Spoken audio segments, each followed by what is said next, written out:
Well, good afternoon. This is David Friedman with my co-host Dave Burkus on TCA Crossroads, where entrepreneurs and investors connect. But today we're also going to have it as where entrepreneurs and investors have lessons learned.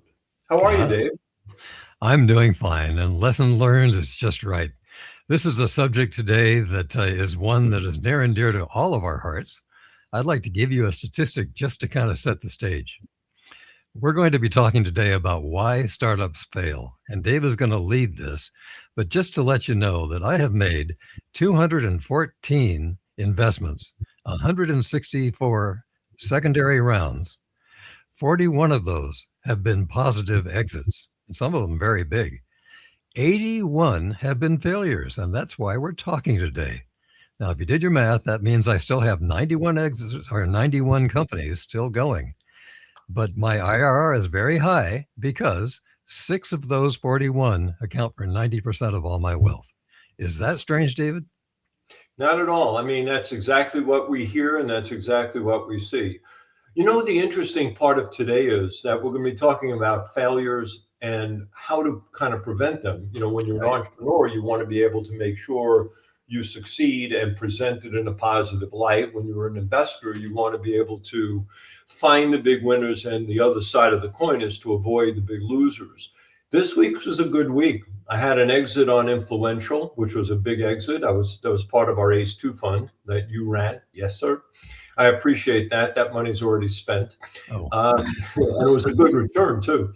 And then the other one I got through Meta Ventures was MEDA Ventures, not Meta, was for Atraverse, which was a healthcare company. And that one, I don't know what the actual final number is, but it's kind of interesting since 2 months ago, I had rapid succession failures, and I know the reasons why, and they'll come up today. So I think it's very interesting in the timing. I don't have as many deals as you have had in the past because I'm a lot younger. Yes. Thanks. But I think this is a really good discussion that we can have today relative to why startups fail, because it's data driven, and we'll come up with the reality, the causes. We'll come up with evidence, and we'll talk about lessons from your background as well as mine. So I can get into that right now if you want. Couldn't say it better. Go ahead. All right. So we're going to talk about why startups fail. It's data-driven insights based upon 2026 data. It's really understanding these root causes where the failure rate is between 50 and 90%. The 50% are those that really just die off the vine. You get no return. Then you get some return. And the 90% failure rate are the ones that are less than a really good return to make up for all the losses that we have had. And my failure rate, when the numbers I just gave you, is 66%. But it goes not to the early failures. It's failures going for the life of all these companies, some of them very long. Yeah, so we'll talk about, you know, how we can, what we see in failure, and it's kind of interesting because we'll see repeatable patterns, unfortunately, in failures. The data that we have is a combination of ACA, Angel Capital Association data, which talks to a variety of the angel groups around the country. TCA Venture Group data, thanks to John Harbison and some of our interns who have done some really good analysis. Right. As well as CB Insights, which came up with a report on why startups fail. And I'll share the differences, but it's pretty interesting. So I'm going to go to the next slide, and we're going to talk about the brutal reality. And this is, you started talking about this reality. The general failure rate is approximately 90%. They eventually fail, not returning enough that would be good enough for an opportunity investment. So if I were in the public markets, I can gain 10% a year. Some of the investments we have will be significantly less. So you have to look at that yardstick. So I use the number 90% basically failures, because you could have done better elsewhere. And it is that when we say 90% fail, this is all startups. That includes restaurants. And restaurants are notoriously early failures. And all kinds of businesses, not just those funded by angels, venture capitalists. Their failure rate is less. But we have to now talk to the general population, and hopefully we're listening, or we're talking to listeners who are in all kinds of fields, including investors. Okay, David. Got it. Okay, yeah. So I'm really focusing in my brain on, since I don't do restaurants, but on the tech, the healthcare, and those are the ones where I look at failure being not giving a significant return or sufficient return relative to alternative forms of investment. Right. So I'm an opportunity cost type of guy. But regardless of that, the survival timeline is pretty interesting when you look at it. In the first year, 20% of all these new businesses fail. Within year 5, 50% of them fail. And by year 10, the failure rate is now 65 to 70%. And it varies why they fail. You go into this concept or this system called valley of death. 70% of those that fail do so between years 2 and 5, where you wind up with a deep cash flow issue. And cash flow will become a really big problem for many companies, as we'll see in the next slide. But do you want to comment any more on this reality, Dave? It is the next slide that helps me to tell you some of my stories. So go right ahead. All right. So as we look at, this is data from ACA and TCA Venture Group, and there are 5 basic reasons that companies fail. Number 1, no market need, or what they call no product market fit. That's the highest percentage. Ran out of cash. Running out of cash is a problem, but there's also a symptom before that is the reason why they run out of cash, and we'll get into it. For example, the economics of the business, supply chain, margins, wrong team.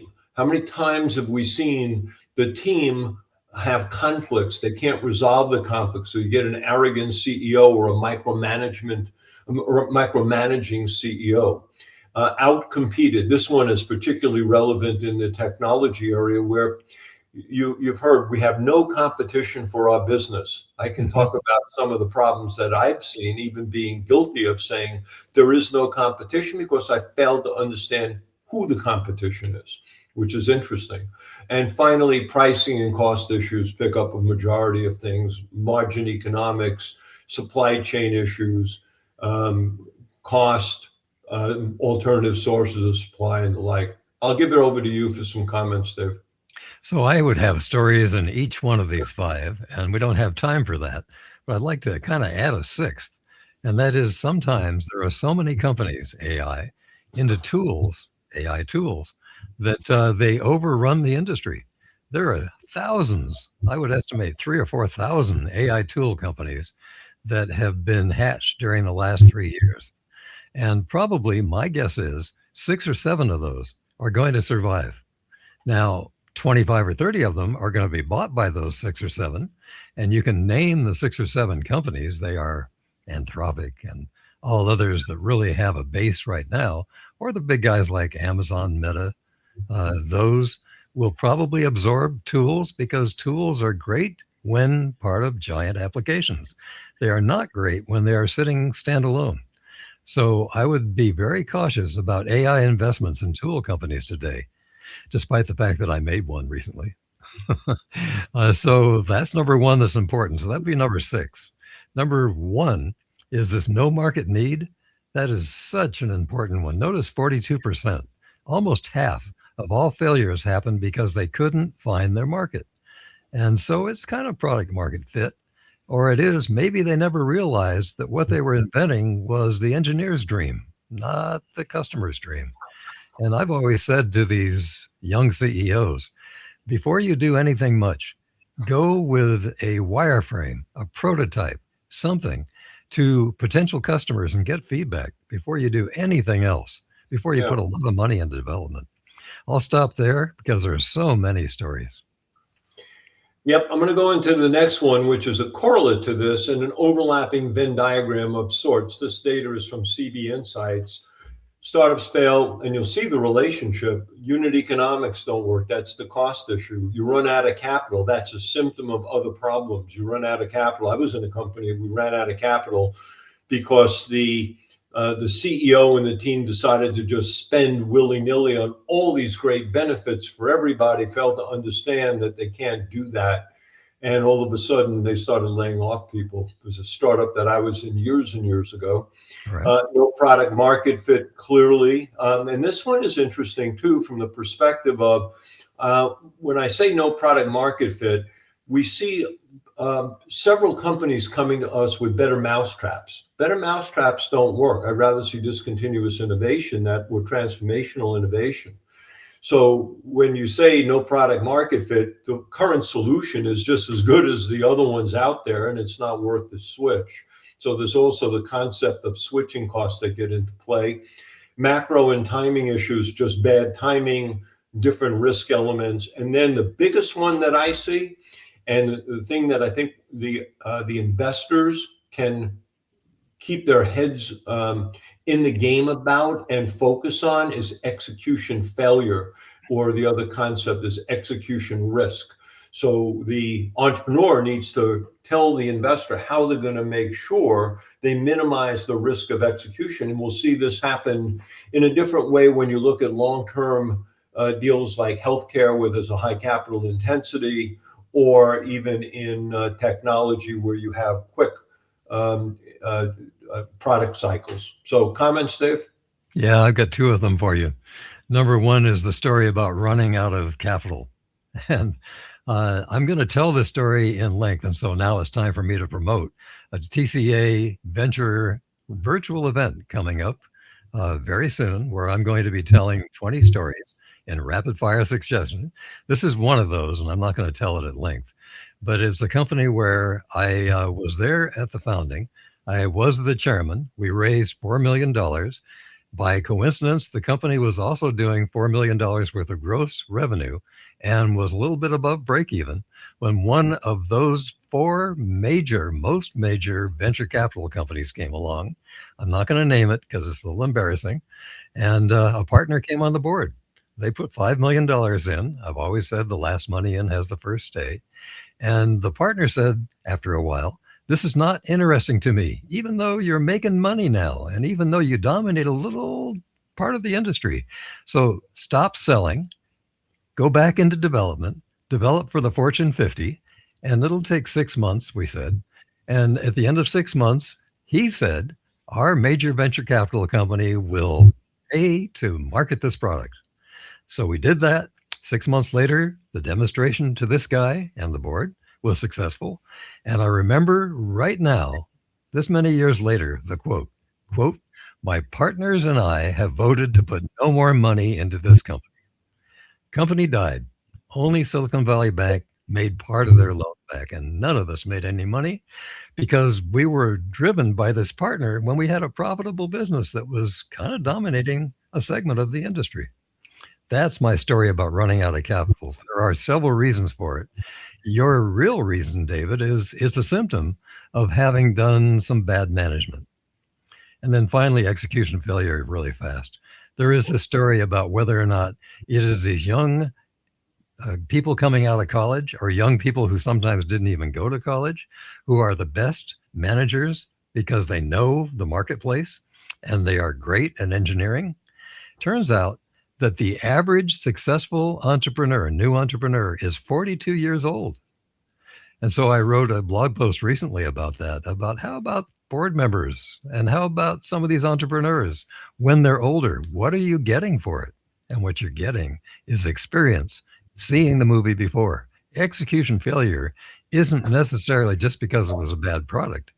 There are a lot of reasons for it, and you may cover those later in slides. But let's not cause it because it's just because young entrepreneurs or people who didn't understand. Yeah, we can have a whole special episode on execution failure and the relationship of execution failure, how it relates to the CEO, the team, their perspectives, their trustworthiness, the responsibility, and their arrogance. Yep. Hate to say it, but that combination is a deadly pill. So anyway, let me go through the 5 root causes of failure, and then we can sit back and discuss it. Number one, and it's a kind of a repetition, but it puts into perspective. Lack of market need, 42%, building the product that solves problems no one actually has. There's the concept of better mousetrap or discontinuous innovation. We want to say discontinuous transformational innovation is really key because you get your highest return. Otherwise, you're facing an uphill battle, especially against stronger competitors out there. If you're doing a better mousetrap, they can take you under. Ran out of cash, 29% inability to secure follow-on funding and to manage burn rate effectively is exactly what you just said. Wrong team, conflicts between the co-owners and major skill gaps. Major skill gaps are a problem. You get a technical founder and you don't build on the business people, bring in business people. Or you have a variety of these really super smart MDs and academics that are building a company in the medical tech profession, but they don't have the right regulatory or they don't have the right business, background. That's problems. The issue is how do you predict team cohesion early on? And there are some tools that you can do that. How do they make decisions? Are the decisions made by, by consensus, unanimity, or by dictatorship? Interesting question, but that will kill a company. And I've seen it many times. Outcompeted, underestimating the incumbents of more agile competitors. There's direct competitors, there's indirect competitors, and then there's blinders that a lot of the teams and the CEOs see. They do not see either one. So when somebody says we're going to develop a product in AI and you don't count in Microsoft with Copilot or Google or, OpenAI, you have to look askance at that product and that CEO. Pricing and cost issues, unsustainable unit economics of pricing the product too high, too low in the market. This is where strong competition and supply chain comes into effect. And you do not want to wind up on the short side of your margins because you can't make it up on volume, as you say. It's the old issue when in the old .com era, you say, I have so many eyeballs, just wait, we'll get it in the long run. You need to be able to build it into your business. I'll turn it over to you for comment. Not much time to do it, but I'm going to pick one of these five, and I'll pick Outcompeted and tell a story of my own shame. Every single generation of technology allows new competitors to come in and obviate the old ones. So think of the mainframe to the mini computer to the PC to hosted applications and now to AI applications. Major shifts in the way software and products are delivered.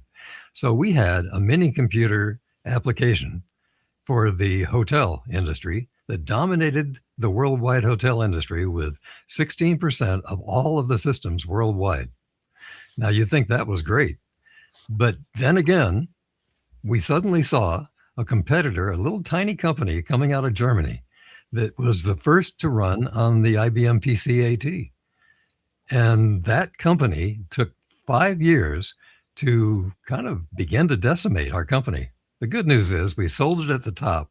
We made the most money we possibly could. And the company started to go downhill because we were being outcompeted by a new technology.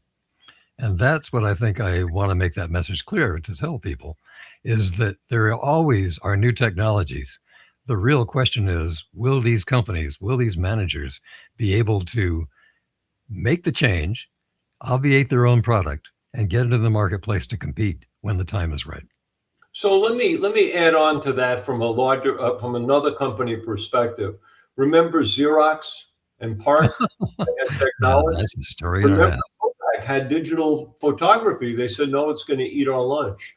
You can't be afraid to have your lunch eaten by your own product. You're better off having it as a transition plan versus somebody else eating the lunch for you.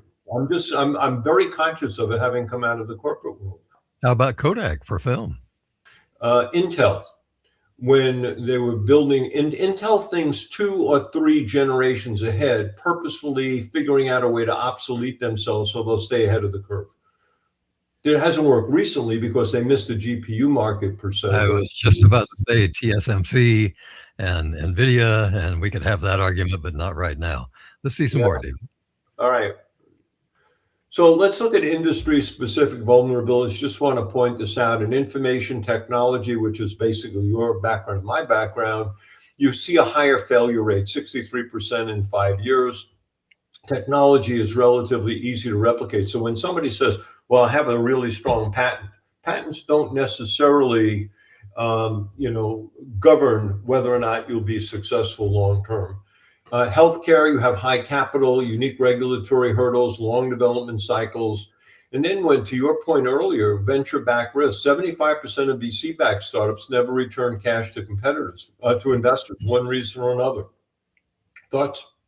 Just a quick thought now that you mentioned it on patents. Many of these companies should not be finding patents because you have to reveal the secret sauce in order to get a patent on that particular process. So Right. sometimes trade secrets and rapid development are the better tools to use rather than patents. Other times, you need a whole patent thicket, which means your core patent and others surrounding it to be able to protect yourself. One of my companies spent $1.5 million defending a patent. And yes, we made some money on it, but it took 10 years and we ended up making a little bit of money. And looking back at it, I was very involved with that process. I would never have done it again. So let me go on to the emerging challenges. There's only a couple of more slides on this. Emerging challenges, macro pressures, rising inflation, higher interest rates put a dampener on technology stocks and technology startups. Capital becomes much tighter. We're seeing fewer exits and fewer high multiple exits today. There's still talent scarcity. Even with AI, where AI is replacing some software engineers, you still need human in the loop. 34% of small business owners report unfilled openings, lack of qualified recipients. Regulatory red tape. 65% of founders fear new AI and data privacy regulations, particularly if you're in Europe, with their privacy rules. Right. Technology risk. This is a big one for that we face over the years. 58%, just for argument's sake, of cybersecurity focused startups fail within 5 years. There's high demand, but there's rapid technological shifts. And the final point I want to raise is an issue relating to AI.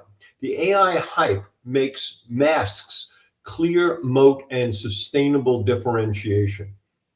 You have to still have that moat. You still have to have that differentiation. Thoughts? Let me pick technology risks, just again, because we haven't got time to go into all of these. If you try and write an article about agentic AI, about new AI tools coming out of Grok and coming out of Claude, you're going to be obsolete within 2 months. It's impossible to stay up right now. My best advice, because of technology risks, for those of us that are playing, working, and listening, spend an hour a week. Find a way in which you can try and stay up to date by playing with these tools. Try and use Claude Code to develop a simple application. Try and do something to spin up something that will make your life slightly easier. You can do that now without code. So there's an example of technology risk, which will obviate you if you're not keeping up to date. So let's look at the lessons from the 10% who succeeded. And then we'll get into some conclusions and next steps. The pivot advantage. Startups that pivot their business model 1 to 2 times have a higher probability of success. I use the concept called customer jujitsu. Stay in touch with your customer, listen to them. You remember Green Dot? They came in with a credit card for the wealthy kids or something. They pivoted to the card for the unbankable. Very smart. Green Dot still around, continues to give returns to those people. Founder adaptability is needed because you don't want the arrogance of the founder to say, this is where we are. They have to be fast, fluid, and flexible, especially in this world today. Number 2, high gross margin and capital efficiency. This is survivability. You need this in case there's a down cycle or you wind up getting hit by supply chain issues or competition. The power of mentorship cannot be understated. You're 3 times more likely to succeed if you have a strong mentor. Governance and advisory boards are another complement to this. So you get a good, strong governance system. We're going to talk about that in a future podcast, which will be really cool. But don't only look at the governance per se, look at the advisory boards that you can put together. I mean, remember Lori Torres at Parcel Pending put together several advisory boards. I was on the marketing one at one time, and she was able to leverage those boards to complement her operational skill. I thought that was pretty smart. They had a 22x exit. Co-founder synergy, always look for 1, 2, or 3 other co-founders. We do not like investing in solopreneurs for a variety of reasons. The multiple co-founders have a higher probability of success. They grow about 3 times as fast.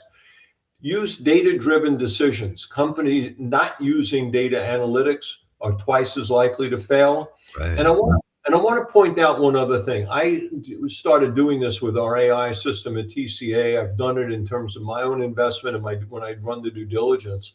I always look at risk analysis a priori. I look at it up front. What are the risk levels? I catalog the risk. I try to find ways to mollify or reduce that risk just in case it pops up. There's an acronym called PESTLE: political risk, economic risk, societal risk, technological risk, economic risk, and legal and regulatory risk. And then also, both for the entrepreneur as well as the investor, do scenario simulations. See what would happen if certain of the major elements change. What happens if your unit economics change? What happens if your demand changes? What happens if your supply chain changes? So you can look at the low, medium, and high. I'm not saying only put in the highest estimate or the lowest estimate. You want to be, realistic. But the investor has to know what the risk level is, because each one has a different risk level. Dave, comment? Let me pick 2 of them really fast. The pivot advantage. I'm going to overstate my case because I know it's not true, but it's sure close. Not one of the companies I've invested in personally has not pivoted. Now, that's a double negative. Every single one of them has. And I will probably find one of those that hasn't, so I'll let you argue sometime in the future. But that really just emphasizes the pivot advantage. You have to be able to be nimble and be willing to be coachable, be flexible. And then finally, the power of mentorship. Let me add users conferences, users group, and user feedback, rather than just the mentors you talked about. So it's a very important thing to me for a company that finally gets some traction to create a users council and let them advise you. So there you are. Yeah, that's how I was when I was in the corporate world. I used these user councils for a variety of reasons, both when I was at Ameritech as well as when I was at US Cellular. And it's amazing what you learn, and if you listen and you can reframe what you're doing relative to what their needs are. It gets into product market fit, especially as you grow and you progress. And the last slide I want to cover, conclusions and takeaway. And I want to start it off with a postulate. Startups don't fail because of bad luck. They fail because the model never worked. And these are repeatable things that we've talked about. It happens all the time. Validation, and here's the conclusion and the takeaway. You need to validate first. 42% fail because they don't listen to the market. Validate before you build. Do MVPs, bring in focus groups, make sure you know what you're doing, and look for other options. And not only validate the one product, take a look at whether or not you have a platform so you can have extensibility to different product lines and you have multiple routes to revenue. That's my big shtick. Number 2, have financial discipline, margin, supply chain, cash flow. Those are the ultimate metrics to survive. Treat each dollar with extreme care, because without cash, you're done, you're finished. And ensure you have team alignment. Hire for mission alignment. Make sure you have complementary skills, not just the technical skills you might need or the super smart. Technical people are great, but as you know, over time, the type of CEO you want when you're in a startup and in growth mode, that changes too. So you want to make sure, if you're an investor, will that CEO, who's a great technician, give up the role of CEO, become part of the board, but become more of the strategic advisor and the strategic driver. The point is that co-founder conflict is the silent killer. 65% of that conflict results in, or 65% of the failures come from that type of conflict. And I'll let you sum up the last thing as we move on. But Sure. any other comments? Luck, like hope, is not a strategy. I don't care what you think. So this is a question of data-driven decisions that people really have to understand that they can make. And some of this can be helped now with AI, surprisingly, maybe Yep. not surprisingly. And it is a necessary requirement for any startup to gather as much data as humanly possible. I could tell you some great stories. We don't have time, but they're all about lack of data. Well, with that in mind, I think this has been a really an interesting discussion. I can go on. We can tell stories. I don't have as many as you do, but I have a lot of stories, not only in the startup world, but in the corporate world where these things pop up as well. So it's not only for you in the startup community, or you in the investor community, if you're on the board of directors of a public company or in a private company, or you're in business right now, these problems still exist. And, hopefully with this background and this discussion today, this will help both the entrepreneur do better in presenting, because remember, the investor wants to either maximize the return or minimize the loss, Right. one of the two, as well as the investor who wants to make the best decision possible to have a good return on his or her capital. So for Dave and Dave, we wish you the best in investing. We hope these lessons learned are good takeaways for you to apply in your business and in your investing life. And with that, I bid you adieu.